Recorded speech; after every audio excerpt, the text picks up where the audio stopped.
यहाँ पर देखो 93 तक इससे पहले पढ़ चुके हैं। आज अनुच्छेद 94 से देखेंगे 97 तक। आज केवल 4 ही अनुच्छेद पढ़ेंगे। इससे पहले 93 में जो पढ़ा था उसमें लिखा था लोकसभा के अध्यक्ष और उपाध्यक्ष के बारे में वर्णन है कि लोकसभा में जो चुनाव होकर आता है तो उसमें से सबसे पहले एक प्रोटेम स्पीकर पहले ही नियुक्त किया जाता है और उसमें से जो बुजुर्ग होते हैं तो उसके आधार पर कि वो लोकसभा में जो सांसद चुन के आए उनको सब समझाते हैं कि कैसे करना है।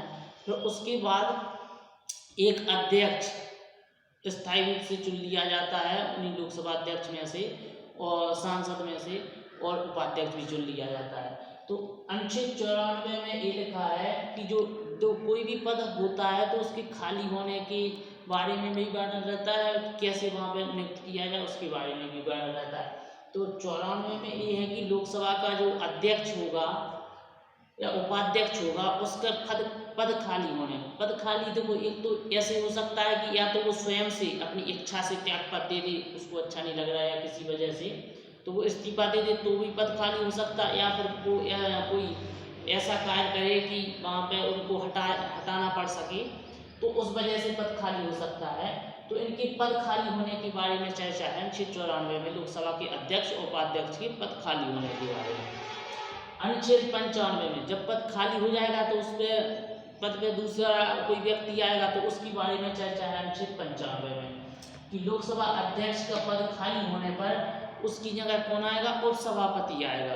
तो लोकसभा अध्यक्ष का जब पद खाली हो जाएगा तो उसकी जगह जो उपसभापति होगा वो वहाँ पे आएगा। ये अनुच्छेद 95 में इसका वर्णन है। अनुच्छेद 96 में लिखा है कि अध्यक्ष या उपसभापति को पद से हटाने की प्रक्रिया चल रही होगी तब वे पीठासीन नहीं होंगे। देखो अब यहाँ पे लोकसभा अध्यक्ष की जगह आ गया उपसभापति।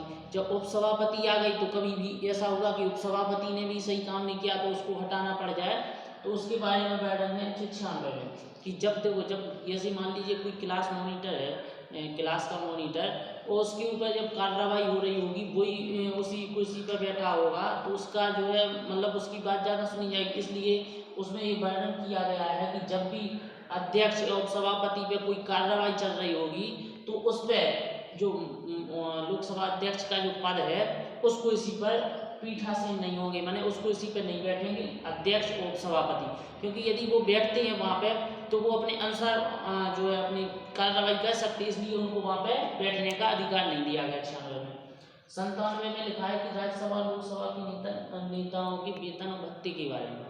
अनुच्छेद जो 97 है ये बताता है कि जो लोकसभा में सांसद चुन के जाते हैं और यहाँ पर इलेक्ट होके जाते हैं, चुनाव होता है, राज्यसभा में भी जाते हैं तो किसको कितना वेतन देना चाहिए, क्या भत्ता मिलना चाहिए, उसके बारे में अनुच्छेद 97 में वर्णन है। तो जो इनको वेतन दिया जाता है, सैलरी दी जाती है, भत्ते मतलब और भी सुविधाएं दी जाती हैं, उनको क्या क्या सुविधा मिलनी चाहिए इसका वर्णन 97 में है। तो ये दिया अनुच्छेद 94 से 97 के बारे में। जैसे कि राष्ट्रपति को पता है कि वेतन जो दिया जाता है वो 5 लाख रुपए दिया जाता है सुप्रीम कोर्ट, और जो राष्ट्रपति इनको उनसे कम दिया जाता है। सबसे ज़्यादा वेतन बोला जाए तो भारत में राष्ट्रपति को ही मिलता है 5 लाख रुपए प्रति महीने। तो ये थे यहाँ पे अनुच्छेद के बारे में, इससे आगे कल देखेंगे।